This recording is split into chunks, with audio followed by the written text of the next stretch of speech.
네, 오늘 기도의 자리로 나오신 여러분을 환영하고 축복합니다. 금요 기도회니까 각자가 이제 기도의 제목들이 있을 거고 기도의 목표들도 있을 것입니다.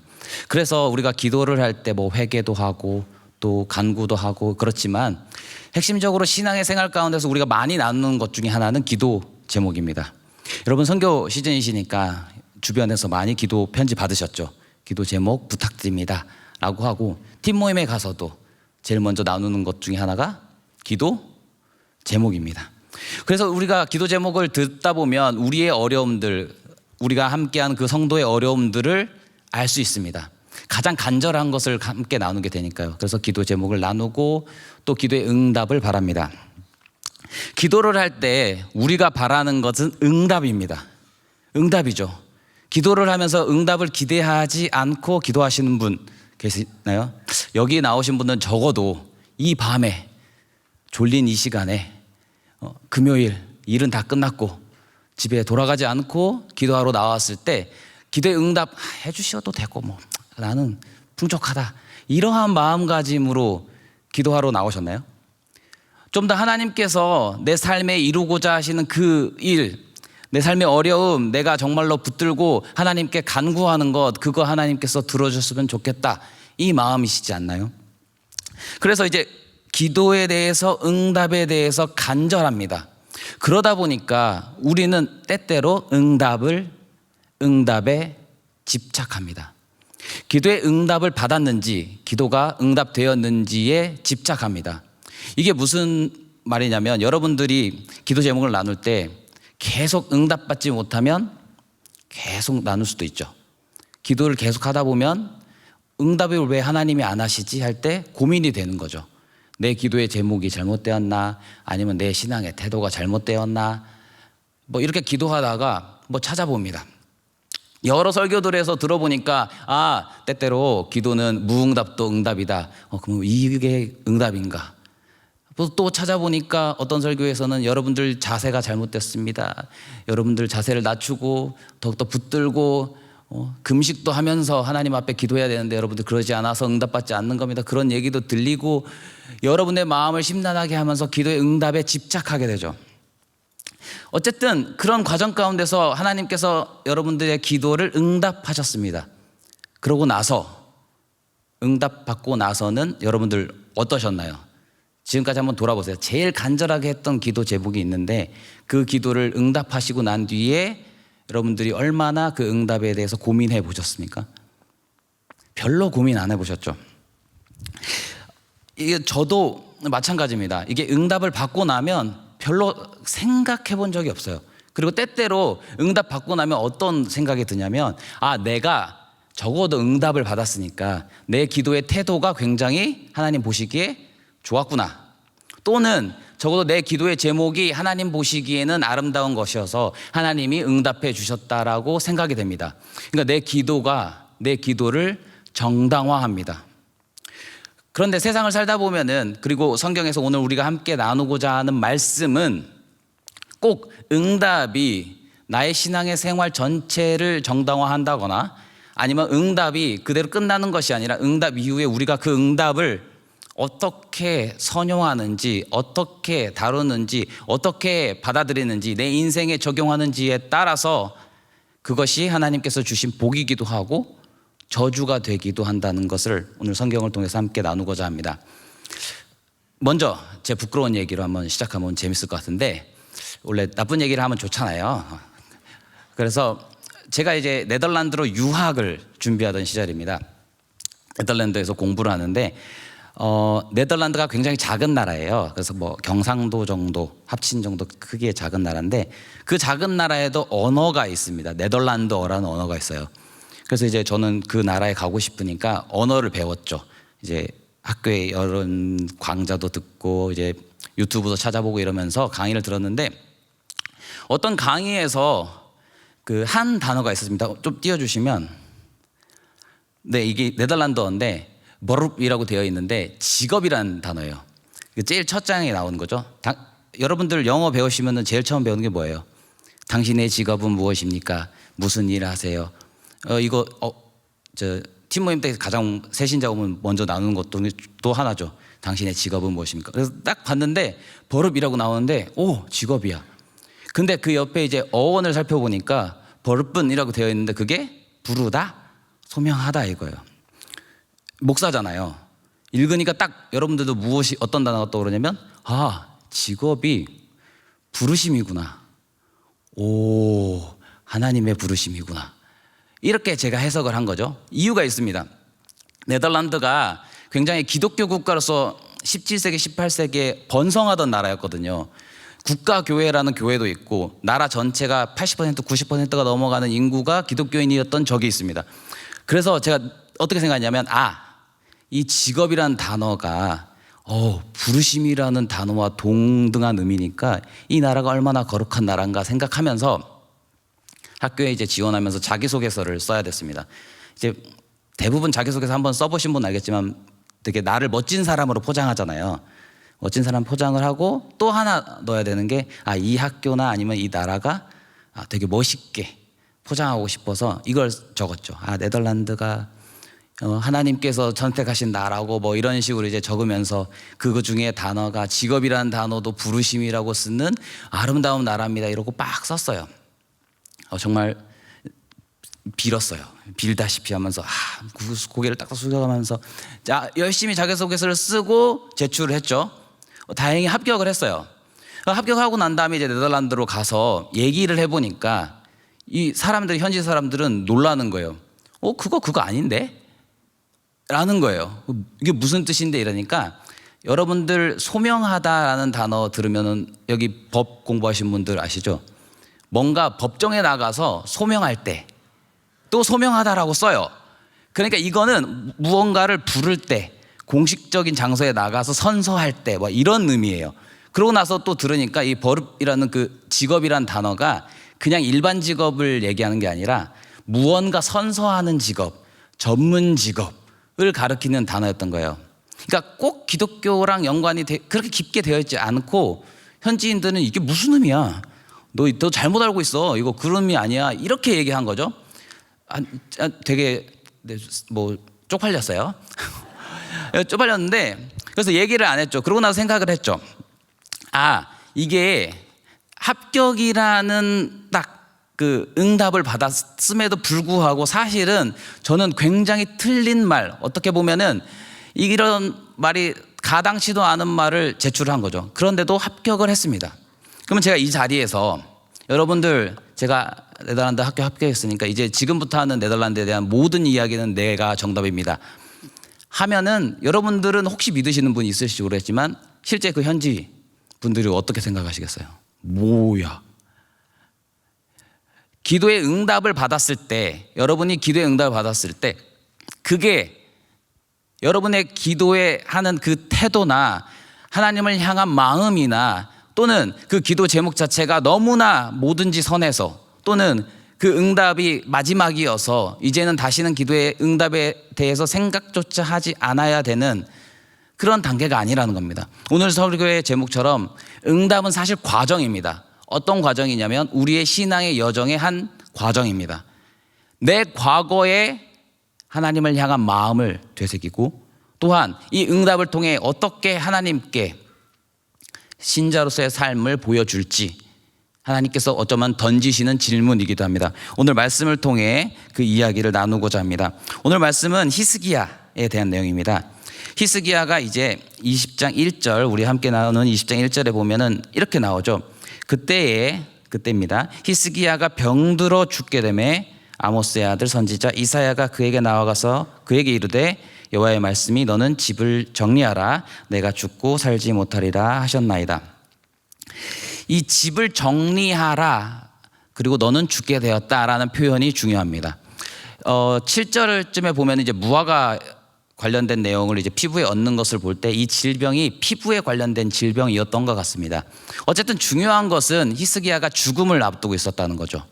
그 자신도 느낄 만큼 심각한 질병이었던 것 같습니다. 그 질병을 안고 있을 때 이제 다가옵니다. 집을 정리하라고요. 히스기야가 누구죠? 유대의 왕입니다. 왕에게 집을 정리하라는 말은 무슨 말이냐면 너가 다음 후계자를 선택하라라는 의미입니다. 여러분들이 통독을 저희 진들도 물어보니까 많이 포기하셨던데 지금쯤 그래도 적어도 열정이 불타오르실 때 열왕기는 읽으셨죠? 열왕기도 탈락하셨어요? 열왕기 읽으실 때 열왕기상 제일 처음에 나오는 장면이 있습니다. 제일 처음에 나오는 장면이 무엇이냐면 다윗이 후사를 정하지 못하고 우유부단해서 아도니아와 솔로몬이 다윗의 후계자 자리를 놓고 다투는 장면으로 시작합니다. 이 장면이 오버랩 되는 거죠. 너가 이제 집을 정리해라 라는 말은 후계자를 선택하라는 겁니다. 후계자를 선택하고 이제 선지자로부터 공인받고 다음 유대의 왕이 나타날 거다라는 말은 이제 히스기야 입장에서는 너 진짜 죽을 거야 라는 선언으로 들렸습니다. 너 그냥 아픈 거 아니야. 진짜 죽을 거야. 그러니 혼란을 막기 위해 빨리 선택해. 더 심각한 죽음에 대한 선언으로 들렸습니다. 그래서 히스기야는 작정하며 기도하며 나아갑니다. 오늘 본문인 이제 2절 3절에서 낯을 벽으로 향하고 기도하며 이르되 주여 기억하소서. 주가 보시기에 선한 행동을 기억하시고 어떻게 했냐면 심히 통곡했다고 나옵니다. 이 통곡한 이 내용이 이 기도의 제목이 굉장히 짧게 나오는데 이사야서 38장 14절 16절에는 이 히스기야가 어떻게 기도했는지 좀 더 자세히 나옵니다. 제가 읽어드릴 테니까 한번 여러분들 들어보시면서 얼마나 간절한지 느껴보시면 좋겠습니다.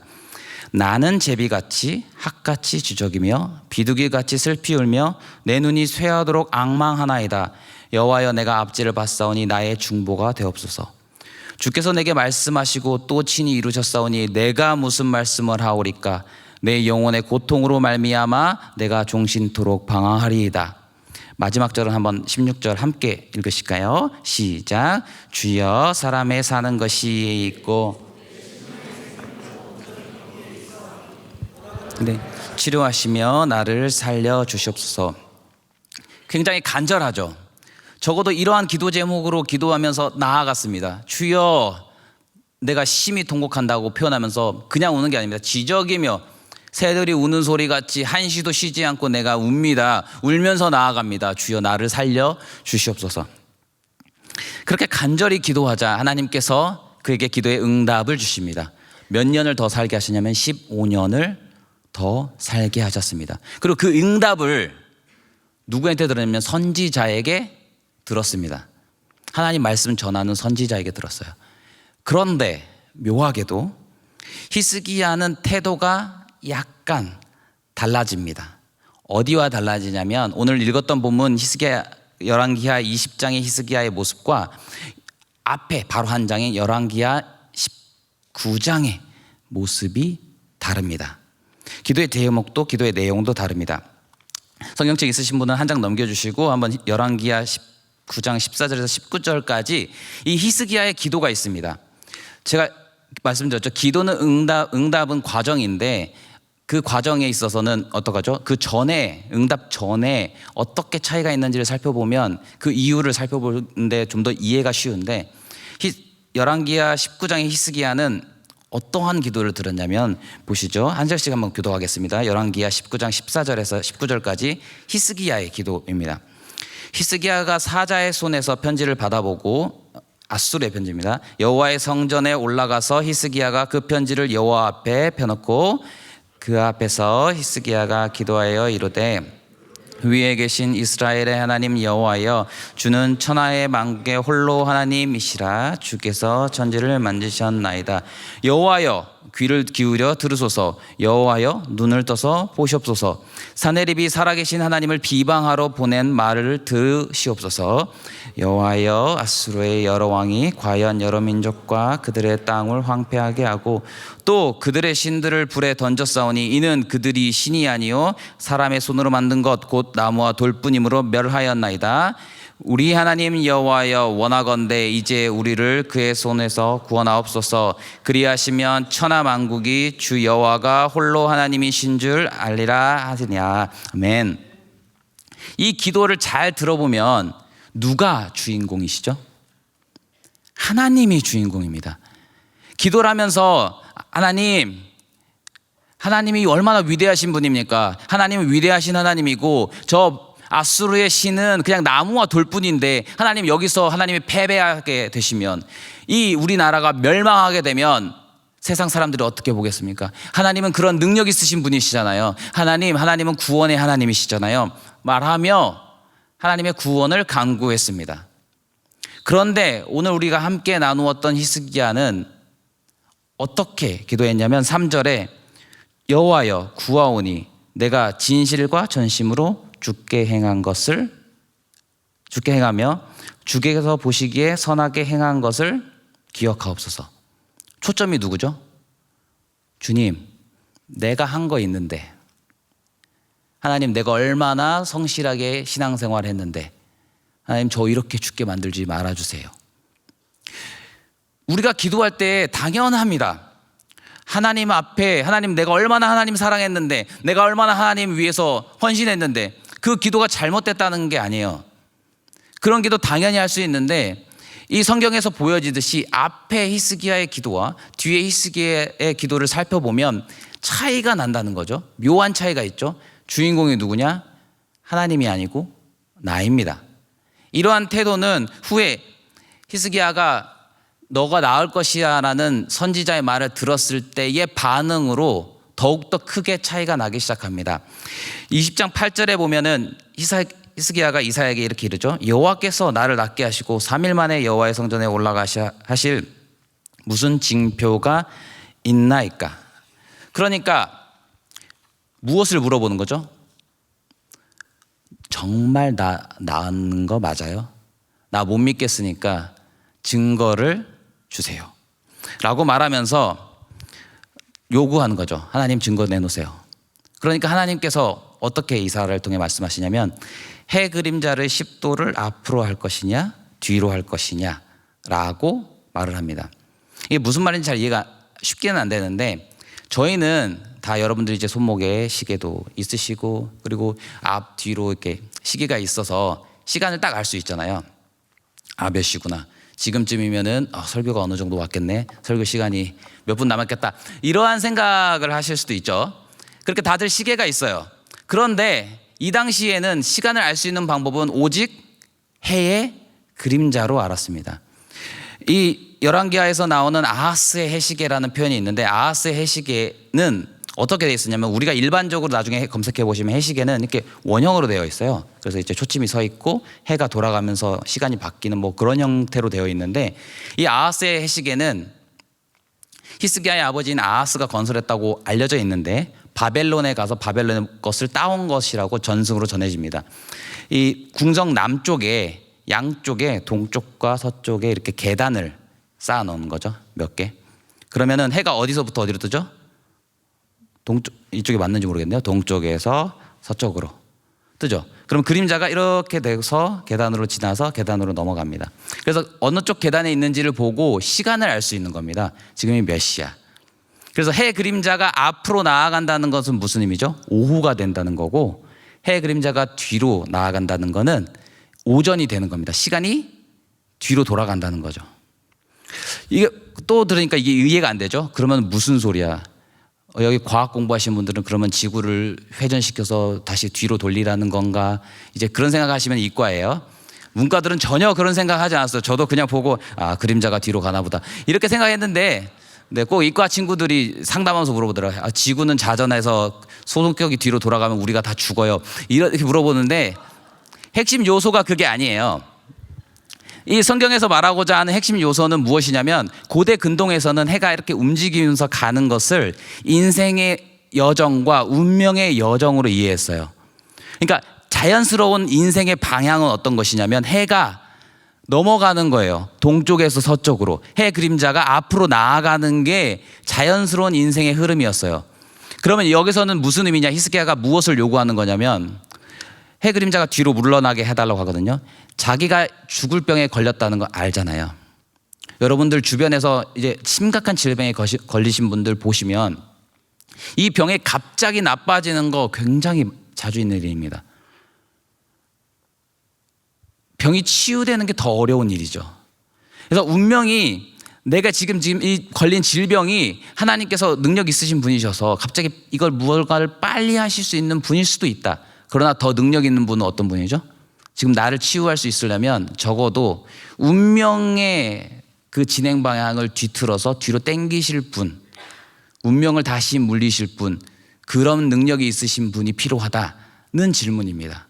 하나님 그러한 능력이 있으십니까? 히스기야는 정곡으로 의심하고 있는 거죠. 하나님이 실제로 나의 병을 치유하시고 그 기도의 응답을 이루실 능력이 있으신 분인지를 의심 가득하면서 물어보았습니다.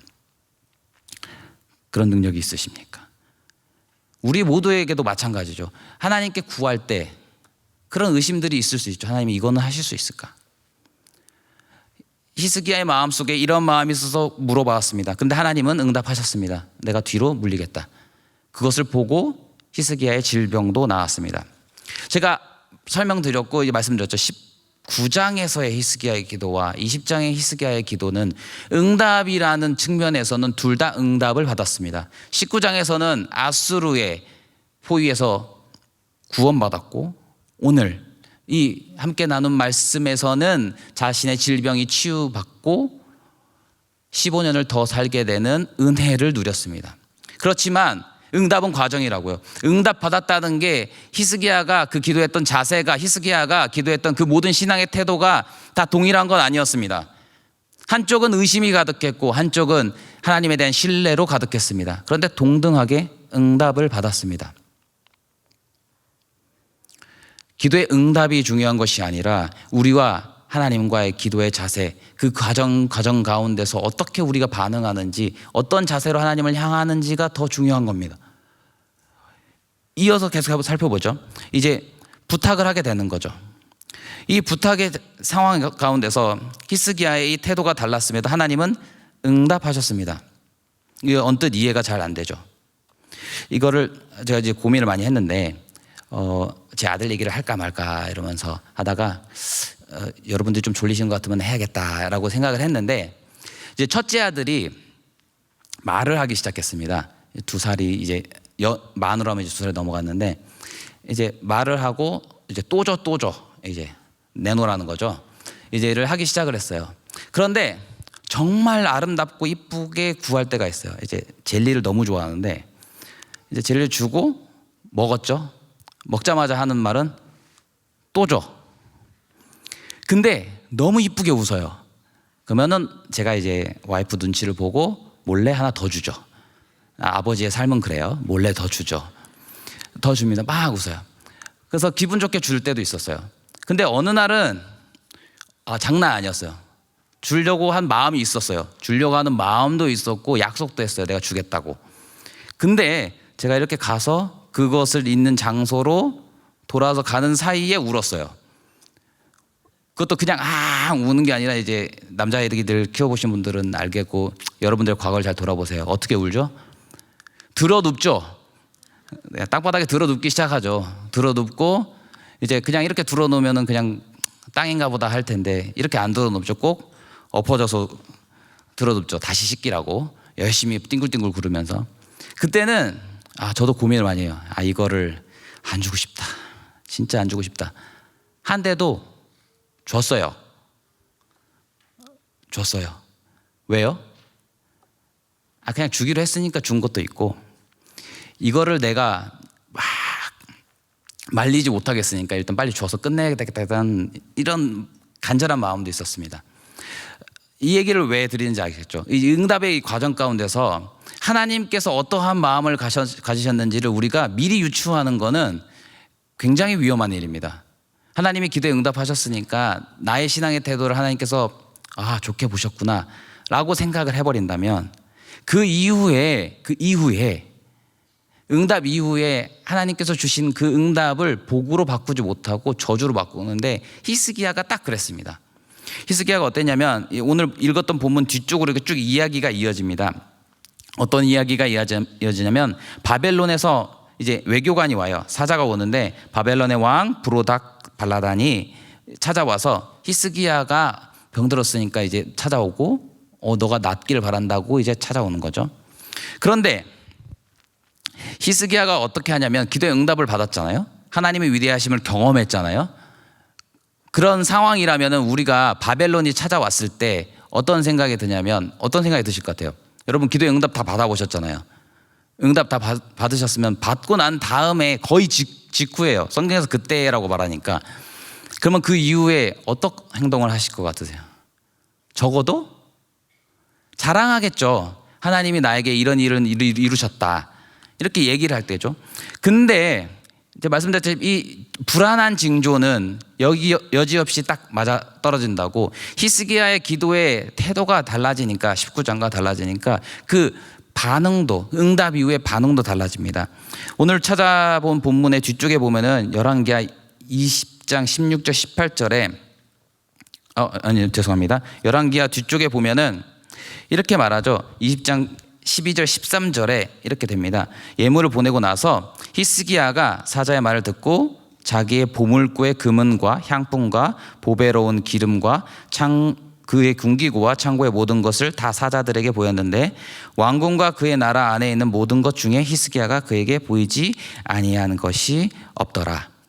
이게 무슨 의미냐면 다 보여줬다는 거죠. 근데 이게 다 보여준 게 무슨 중요한 일일까라고 생각하시는데, 여러분들 이제 군대 근무를 여자분들이 제일 싫어하는 남자가 얘기하는 군대 이야기지만 핵심은 그게 아니에요. 그 일본과 우리나라의 관계도 마찬가지고 미국과 우리나라의 관계에서 중요한 것 중에 하나가 정보의 공유입니다.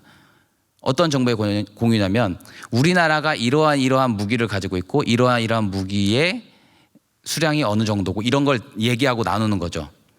그러니까 그 말은 무기의 상태와 아니면 내가 가지고 있는 전부 내가 어느 정도 능력이 있다는 걸 보여주는 거는 국가적인 차원에서는 확신을 요구할 때, 내가 그 나라와 잘 해보고 싶을 때, 동맹을 맺고 싶을 때 하는 행동이 다 보여주는 거예요. 무기고를 보여주고 내가 가진 지금 재정 상태를 보여주는 거예요. 그러니까 여호와에게 병치료를 받았고, 그리고 앞에서는 19장에서는 아수르를 통하여 닥친 전쟁의 고난을 하나님께서 구하셨는데 병을 낫자마자 히스기야가 한 행동은 무엇이었냐면 하나님을 의지하는 것이 아니라 바벨론을 의지하는 겁니다. 바벨론의 위치는 어디였냐면 아수르가 있으면 이스라엘이 이쪽 편에 있고 아수르가 반대편에 있는 거죠. 그 다음에 넘어가서 바벨론이 있습니다. 그러면 히스기야 입장에서는 아수르를 상대하려면 바벨론과 동맹을 맺으면 샌드위치처럼 포위할 수 있겠구나, 이런 생각이 들었겠죠. 그런데 말씀드렸다시피 히스기야는 누구한테 구원받았냐면 하나님께 구원받았는데 하나님을 의지할 생각을 하지도 않고 그냥 바로 바벨론에게 나의 나라와 나의 안전을 의탁합니다. 엄청난 불신앙이었고, 그래서 하나님께서는 열왕기하 20장 16절 18절에 쭉 나옵니다. 하나님께서 무엇이라 말씀하시냐면은 여호와의 말씀이 나를 이르리니 왕궁의 모든 것과 왕의 조상들이 오늘까지 쌓아뒀던 것이 바벨론으로 옮긴 바 되고 하나도 남기지 아니할 것이요. 18절에는 또 왕의 몸에서 날 아들 중에 사로잡혀 바벨론의 왕궁의 환관이 되리라 하셨나이다 하니, 바벨론으로부터의 멸망이 확정되어 버렸습니다. 히스기야는 15년을 더 살았는데 그 더 살았던 그 응답, 기도의 응답을 자신의 삶의 복으로도 바꾸지 못했습니다. 자신의 자녀들은 그냥 다 환관돼 버리고 잡혀가 버릴 거니까요. 그리고 그는 왕으로서 그 나라의 운명조차도 기도의 응답을 통하여 변화시키지 못했습니다. 그냥 아수르가 아닌 바벨론에게 멸망당할 거니까요. 결국에는 기도의 응답이 중요한 게 아니죠. 그런데 히스기야가 계속 말씀드리죠. 이 응답이 중요한 게 아니라 응답이 과정이어서 그 전에 나의 신앙의 태도를 응답을 통하여 삶을 살아갈 때 보여준다고요. 열왕기하 20장 19절은 굉장히 충격적이어서 제가 부탁을 드렸는데, 열왕기하 20장 19절은 한번 함께 읽어보실까요? 히스기야가 어떤 사람인지 한번 보시죠. 이 시점에서 19절입니다. 시작. 히스기야가 이사야에게 이르되 내가 산 진실이 있을진데 어찌 선하지 아니하리요 하니라. 무슨 이야기죠? 무슨 대답입니까? 나는 괜찮구나, 그거부터 생각이 난 거예요. 너가 날 자가 바벨론에게 잡혀가겠다고 하니까 나는 아니구나. 나만 생각했습니다. 굉장히 이기적인 발상인 거죠. 그러면서 무엇이요? 선하다. 나 그 정도면 충분하다. 이기적인 대답인 거죠. 내가 기도에 응답 받은 이 15년 나는 충분히 안정적이게 살 거고 위협받지도 않을 거고 그 사이에 내 나라는 멸망당하지도 않을 거니까 하나님 선합니다. 그 일이 내게 이루어지게 하옵소서. 얼마나 아름답습니까? 라고 얘기하고 있습니다. 이 시점에 히스기야는 이런 사람이었습니다. 그러고 나서 자식을 낳고 자식을 키우니까 어떻게 되겠어요? 이 15년을 연장했기 때문에 이 당시 없었던 히스기야에게 아들이 생겼습니다. 그 아들은 므낫세였습니다. 뒤에 이제 열왕기하 읽어보시면 알겠지만 므낫세 정말 악한 왕이었습니다. 하나님 섬기는 모습을 보이지도 않는 정말 극악한 왕이었습니다. 근데 이유가 있는 거죠. 히스기야, 이 시점에 히스기야의 신앙의 태도로 아들을 가르쳤으면 어떻게 되겠어요? 그런 것처럼 점점 이스라엘은 우상숭배의 길로 멸망의 길로 그냥 들어가 버립니다. 우리의 기도도 마찬가지인 거죠. 기도의 응답 받고 난 뒤에 그 응답의 과정 가운데서 다른 사람에 대한 생각은 사실 잘 하지 않습니다. 교회를 위한 기도를 할 때는 여러분들이 교회 전체적인 기도를 하니까 생각이 들겠지만 여러분의 기도의 제목의 응답이 이것이 어떻게 나에게 보게 되고 또한 다른 사람과 교회에 보게 되는지 생각해 본 적 있으세요? 저도 잘 없습니다. 그냥 간절하니까 지금 너무 급하니까 기도하는 거지. 근데 그 기도의 응답이 하나님 앞에 어떻게 드러날지 하나님의 백성들이 어떻게 이 기도의 응답으로 유익을 얻을지 고민하지 않습니다. 그저 내 인생에 편하면 선하구나 라는 대답이 나오기 일쑤입니다. 이 모든 이유는 무엇이죠? 이렇게 되는 모든 이유의 까닭은 기도가 무엇인지, 기도의 응답이 무엇인지, 그리고 기도의 과정 가운데서 우리가 무엇을 주목해야 되는지 잊어버렸기 때문입니다. 기도에 있어서 바라봐야 될 것은 우리 아버지 하나님뿐입니다. 기도는 단순한 소원 성취가 아닙니다. 그냥 내 소원을 성취해 주십시오라는 이 종교적인 언어를 담은 표현이 아닙니다. 하나님 아버지와 대화하는 그 대화이고 호흡이라고 말하는 것처럼 우리의 영적인 호흡입니다. 그래서 기도가 쉬지 않아야 된다고 그렇게 강조하는 겁니다, 성경이. 기도의 응답이 중요한 것이 아니라 기도를 응답하시는 하나님이 중요합니다. 기도를 들으시는 하나님이 중요하고 그 기도를 들으시는 하나님과 우리가 하나님의 자녀이고 아버지시고 우리가 한 가족이라는 그 사실이 중요합니다. 그 사실을 잊어버리면 기도의 응답이 저주가 되는 거고 기도의 자리로 나아갈 때 우리의 자세는 그저 이기적이며 불신앙에 가득한 자세로 나아갈 수밖에 없습니다. 히스기야가 그랬습니다. 하나님께서는 왜 우리의 기도의 응답을 들으시냐면 하나님께서 약속하셨기 때문입니다. 히스기야의 기도를 들으셨을 때 히스기야가 멋들어진 기도해서도 아니고 히스기야가 정말 올바르게 살아서 오늘 3절에 말한 것처럼 내가 멋지게 살았습니다. 주님 말씀 들었습니다. 그렇게 살았기 때문에 우리의 기도를 들어주신 것도 아니고 히스기야의 기도를 들어주신 것도 아닙니다. 하나님께서는 약속하셨기 때문에 들어주셨습니다. 열왕기하 19장 34절 그리고 20장 5절에는 이렇게 하나님께서 왜 기도를 들어주셨는지 히스기야의 기도를 들어주셨는지 이야기합니다. 19장 34절에는 이렇게 말하죠. 내가 나와 나의 종 다윗을 위하여 이 성을 보호하여 구원하리라. 20장 5절에서는 히스기야 이르기를 뭐라고 말하죠? 왕의 조상 다윗의 하나님 여호와께서 말씀을 들으셨다 말합니다. 제가 이제 강조 표시를 해놨는데 핵심은 무엇이죠? 다윗입니다. 다윗이 왜 중요하죠? 다윗과 약속하셨거든요. 내가 내 집을 영원히 끊기지 않게 하리라. 이 왕조를 무너지지 않게 하리라고 약속하셨습니다. 그 약속을 그 하나님의 그 약속하신 그 붙드심 때문에 오늘 히스기야는 사실 응답을 받은 겁니다. 우리의 삶도 마찬가지입니다. 우리가 기도하면서 나아갈 때에 하나님께서 약속하셨기 때문에 하나님께서 응답하십니다. 하나님께서 요한복음 15장 7절에 이렇게 말씀하셨습니다. 내가 너희 안에 거하고 내 말이 너희 안에 거하면 무엇이든지 원하는 대로 구하라. 그리하면 이루리라. 하나님께서는 우리의 기도를, 오늘 여러분이 붙들면서 기도할 그 기도의 제목을 응답하신다고 약속하셨습니다. 그렇기 때문에 들어주시는 거죠.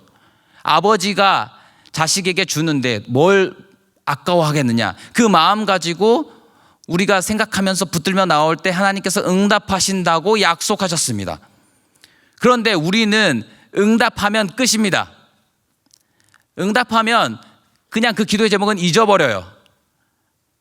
그 기도는 이후에 생각나지도 않습니다. 마치 어떤 일이 생겨서 간증할 거리가 생각날 때야, 뭐가 있었지, 그때야 생각나고, 또한 다시 어려움에 닥칠 때 하나님께서 그 응답하신 것을 기억하면서 그 기도의 응답이 떠오르지, 기도의 응답받은 이후에 그 기도의 응답이 무슨 의미인지, 하나님께서 응답하여 주셨지만 지금의 내 신앙의 상태가 무엇인지 고민하지 않습니다. 오늘의 히스기야처럼요. 그런데 오늘 함께 나눈 것처럼 기도의 응답은 과정입니다. 하나님과 우리와의 인생의 여정 가운데 벌어지는 과정입니다. 그래서 그 과정을 잘 지나가고 그 과정을 아름답게 바꾸어 나가야 우리의 인생이 신앙의 인생이 되는 것이고 하나님과 함께 동행하는 인생이 됩니다. 그래서 오늘 우리가 기도를 할 때 한번 이것을 고민했으면 좋겠습니다. 우리가 기도하는 우리가 과연 어떠한 태도로 기도하는가? 때때로는 히스기야처럼 의심 가득하지만 기도하라고 하니까 기도하고 있지 않으신가요? 무엇을 기도하고 계십니까? 또한 중요한 것, 기도를 이루시는 하나님을 신뢰하십니까? 지쳐 계시진 않으세요? 그리고 그 기도의 응답이 과연 하나님이 이루어 주셨을 때 그것이 이 교회와 이 한국 사회와 나아가서 하나님의 백성들이 펼쳐가는 이 세상 가운데서 어떠한 복인지 어떠한 의미인지 생각해 보셨습니까? 오늘을 한번 생각해 보시면서 함께 기도를 하셨으면 좋겠습니다. 응답은 다시 한번 말씀드려 과정입니다.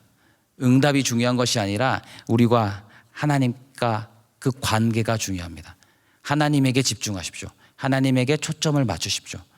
그래서 하나님이 응답하실 때 그 하나님의 품격과 그 하나님의 인격과 그리고 그것을 통하여 그 기도의 과정을 통하여 우리를 빚으시는 하나님을 바라보시면 좋겠습니다. 우리는 정말 힘듭니다. 그리스도인의 삶이라는 건 정말 어렵죠. 그냥 일반 종교처럼 소원 성취하면 끝이면 좋겠는데 목사가 이 늦은 시간에 나와서 기도는 과정이라 그러고 응답하면 그냥 응답받지 말고 생각해 보라 그러고 또 지나가면 안 된다고 소리 앞에서 빽빽 지르고 어렵습니다. 어려우니까요. 그런데 그러니까 참 인생이고 참 맛이 있습니다. 그냥 쉽게 얻어지는 건 사실 저만 그런가요? 그렇게 소중한 것이 아닐 때가 있습니다. 갑자기 나에게 뿌리 깊게 박히지도 않을 때가 있습니다. 우리에게 이 삶이 있었으면 좋겠습니다. 그냥 오늘 기도하실 때 그 기도에서 멈추는 것이 아니라 응답을 하실 때나 응답을 주시지 않을 때나 오직 하나님만을 바라보며 그 하나님만을 사랑하게 되는 우리 모든 삼일교회 성도님 되시기를 축원합니다. 함께 찬양하시면서 기도의 자리로 나가겠습니다. 함께 찬양하실 내용은 나의 기도하는 것보다 함께 찬양하시면서 주님 오늘 주시는 하나님의 말씀 기억하며 그 응답하실 하나님을 바라보고 응답하실 하나님만에 집중하며 사랑하게 되는 저희 모두가 되게 하옵소서. 함께 기도하는 마음으로 찬양하시겠습니다. 나의 기도하는 것보다 더욱 응답하실 하나님 나의 생각하는 것보다 더욱 이루시는 하나님 우리 가운데 역사 능력대로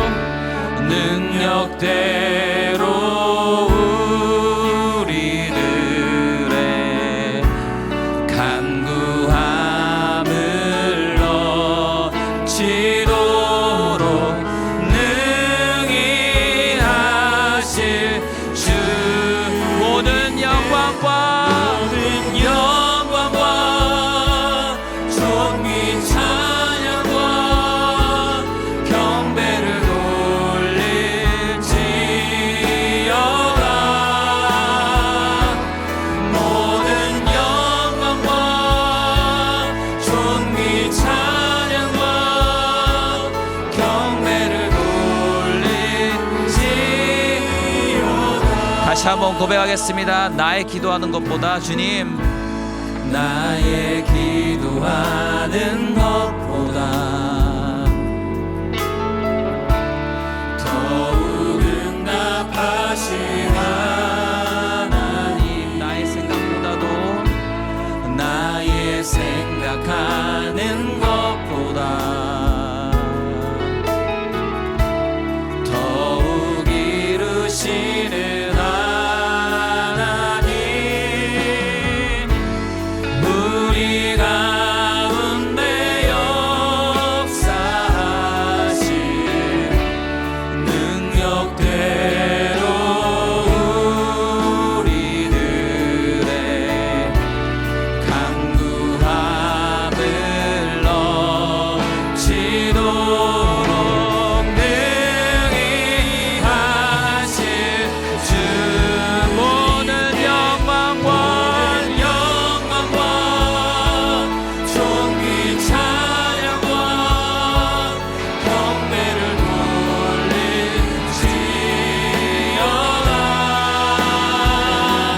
모든 영광과 존귀 찬양과 경배를 돌릴, 모든 영광과 존귀 주님께 있습니다. 모든 영광과 존귀 찬양과 경배를 돌릴지어다.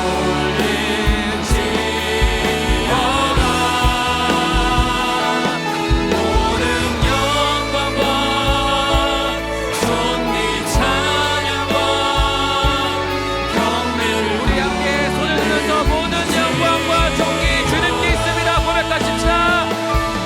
모든 영광과 존귀 찬양과 경배를 돌릴지어다.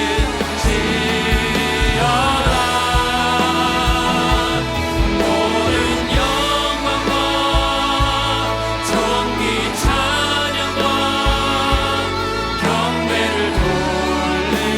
돌릴지어다.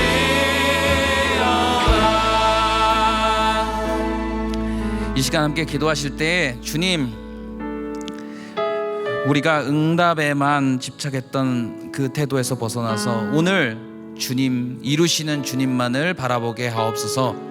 우리의 기도의 자세가 응답에 집중하여 응답하는 것에 매달리는 것이 아니라 그 응답하실 하나님, 나의 사랑하는 하나님만을 집중하게 하옵소서. 그 능력만을 의지하게 하옵소서.